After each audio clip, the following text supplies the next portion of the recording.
হঠাতে কিছুমান কথা আপোনালোকৰ মানুহে চাকৰি নাপায়, কিন্তু কিছুমান মানুহে পোৱাৰ পিছতো তেওঁলোকে চাকৰিবিলাক ৰিজাইন মাৰে। সেয়া আমি সদায় ল' লেভেলৰ কথা কৈ থাকোঁ, যিখিনি গ্ৰেড 3 গ্ৰেড 4 হওক তেনেকুৱাখিনি কথা পাতি থাকোঁ। কিন্তু যিখিনি টপ লেভেল বিউৰ'ক্ৰেট আছে বা যিখিনি টপ লেভেল যিখিনি পুলিচ এডমিনিষ্ট্ৰেশ্যনৰ আছে বা অন্যান্য যিখিনি মানুহ আছে, সেই মানুহখিনিও ৰিজাইন মাৰি থাকে। চ' নৰ্মেলি ৰিজাইন মাৰিলে কথাবিলাক ইমান নোলায় বা গম নাপায়, কিন্তু কেতিয়াবা যেতিয়া মানে ছ'চিয়েল চেলিব্ৰিটি এজন হওক বা ধৰি লওক কি বুলি ক'ম, একদম মানুহৰ মাজত পূৰা বহুলভাৱে যাৰ মানে ধৰি লওক এটা প্ৰেজেঞ্চ থাকে, তেনেকুৱা ধৰণৰ মানুহ এজনে যেতিয়া ৰিজাইন মাৰে, সেইটো চব ফালে বহুত ডাঙৰকৈ হেৰি ওলাই যায়। আৰু তেনেকুৱা এজন মানুহ আপোনালোকে সকলোৱে চিনি পায়, আনন্দ মিশ্ৰা। আনন্দ মিশ্ৰা আজি চিফ ছেক্ৰেটাৰীক তেওঁ নিজৰ আনকণ্ডিশ্যনেল ৰেজিগনেশ্যন তেওঁ যিখন লেটাৰ হয় তেওঁ সেইখন টেণ্ডাৰ কৰিছে।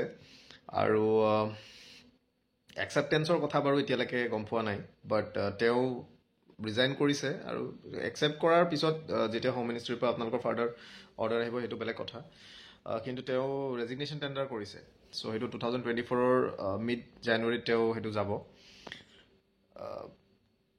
লখিমপুৰৰ এছ পি হিচাপে বৰ্তমান তেওঁ কাৰ্যনিৰ্বাহ কৰি আছিলে, আৰু ছাডেনলি তেওঁ এই বস্তুটো কৰিলে। চ' বিহাৰৰ পৰা তেওঁ লাইকলি ইলেকশ্যন খেলিব, তেনেকুৱা ধৰণৰ বস্তু। চ' যিখন লেটাৰ সেইখন চাওঁ আহক একবাৰ।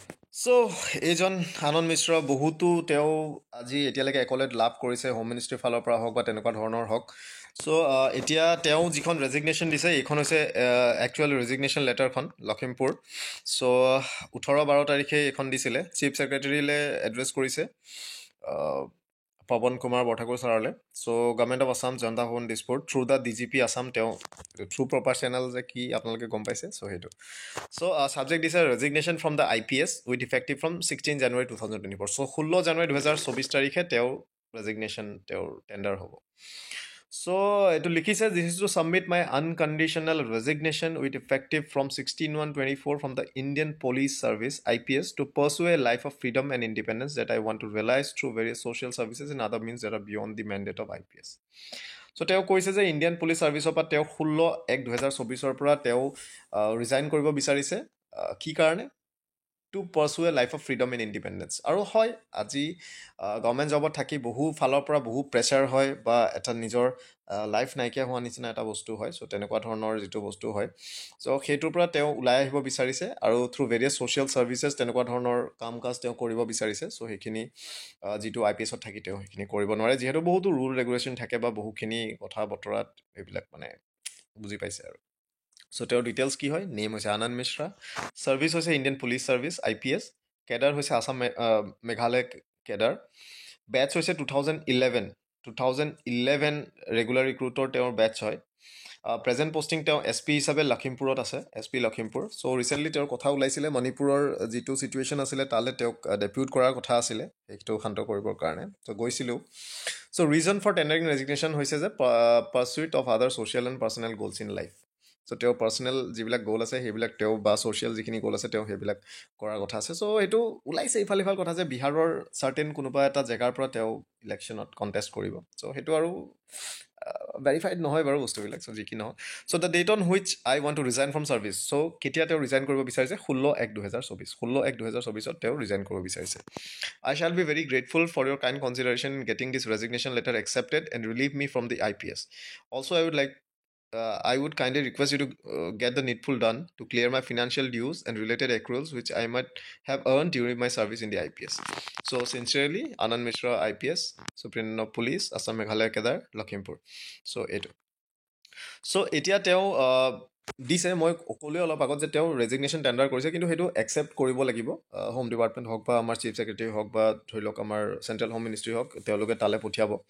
চ' এইখন আপোনালোকৰ ৰেজিগনেশ্যন লেটাৰ তেওঁ দিছে, যাতে সেইখন একচেপ্ট হওক আৰু তেওঁ IPSৰ পৰা যাতে ৰিলিভ হ'ব পাৰে, তেওঁ ৰিজাইন কৰিব পাৰে, ৰেজিগনেশ্যন একচেপ্ট হ'ব পাৰে। তাৰপিছত তেওঁৰ যিখিনি ফিনান্সিয়েল ডিউজ আছে, আজি NPSৰ হওক বা কিবা কিবি হওক, তেওঁলোকো NPS হয়, অ'কে, বাই দ্য ৱে। চ' সেইখিনি তেওঁলোকে যাতে তেওঁ পইচাটো পায়, সেই বস্তুখিনি গোটেইখিনি ইয়াতে তেওঁ লিখি দিছে। চ' এয়া চাইন কৰা হৈছে আনন্দ মিশ্ৰৰ ফালৰ পৰা। চ' তেওঁ কি কি এৱাৰ্ড পাইছিলে চাওঁ আহক। তেওঁ chief minister medal for outstanding service পাইছিলে, অ'কে, ইণ্টাৰনেল ছিকিউৰিটি মেডেল পাইছিলে, পুলিচ আন্তৰিক সুৰক্ষা সেৱাক পদক পাইছিলে, এইটো মিনিষ্ট্ৰি অফ হোম এফেয়াৰ্ছৰ ফালৰ পৰা দিয়ে। পুলিচ মেডেল ফৰ গেলেণ্ট্ৰি পাইছিলে, যিটো প্ৰেছিডেণ্ট অফ ইণ্ডিয়াৰ ফালৰ পৰা আহে। স্পেচিয়েল ডিউটি মেডেল পাইছিলে, যিটো গভৰ্ণমেণ্ট অফ আছামৰ পৰা পাইছিলে। চ' ইয়াৰ লগতে আৰু বহুতো আছে। চ' জুন 1, 1989 জন্ম হৈছিলে বিহাৰৰ ভোজপুৰ ডিষ্ট্ৰিক্টত, তাৰপিছত ৱেষ্ট বেংগলত ডাঙৰ হৈছিলে। আৰু IPS পোৱাৰ পিছতে আপোনালোকে বহুখিনি জেগাত তেওঁ হেৰি কৰিলে। আৰু ইনফেক্ট ৰিচেণ্টলি যিটো আমাৰ মণিপুৰত যিটো ইনচিডেণ্ট হৈছিলে, তাত যিটো SIT গঠন কৰি দিয়া হৈছিলে, স্পেচিয়েল ইনভেষ্টিগেশ্যন টীম, তাৰে তেওঁক ইনচাৰ্জ বনোৱা হৈছিলে। আপোনালোকে দেখিছে চাগে মণিপুৰত তেওঁ গৈছে। চ' এনেকুৱা ধৰণৰ বহুখিনি হেৰি কৰিছিলে আৰু কাম ভাল কৰি আছিলে। চ' ডেফিনেটলি এনেকুৱা এজন যি আপোনাৰ কেপেবল অফিচাৰ বুলি ক'ব লাগিব। চ' এনেকুৱা এজন অফিচাৰ ৰিজাইন মাৰিলে ডেফিনেটলি যিটো মানে কাম কাজবিলাক যিবিলাকে ধৰি লওক ভাল কৰি থাকে, তেনেকুৱা ধৰণৰ মানুহ এজন নোহোৱা হ'লে ডেফিনেটলি অলপ ছেটবেক এটা হয়। চ' যি কি নহওক, সকলোৰে পাৰ্চনেল গ'ল থাকে, পাৰ্চনেল কথা থাকে, পাৰ্চনেল তেওঁলোকৰ প্ৰব্লেম থাকিব পাৰে, বা তেওঁলোকৰ নিজৰ এটা ভিজন থাকিব পাৰে লাইফত। চ' এইটো কৰিছে। চ' ডেফিনেটলি আজি যদি তেওঁ ৰিজাইন কৰিব বিচাৰিছে, সেইটো একচেপ্ট হোৱাৰ লগতো কথা। এতিয়া গভৰ্ণমেণ্টে কি কয়, চ' সেইটো এটা কথা আছে। চ' ইমানখিনি আছিলে। থেংক ইউ ভিডিঅ'টো চোৱাৰ কাৰণে। নতুন ভিডিঅ'টো আকৌ লগ পাম। আপোনালোকে কোনোবাই যদি লগ পাইছিলে, কিবা পাইছিলে, কিবা যদি তেনেকুৱা ধৰণৰ কথা আছে, কমেণ্টত জনাব পাৰে, আমিও পঢ়িম, ভাল লাগিব। Thank U.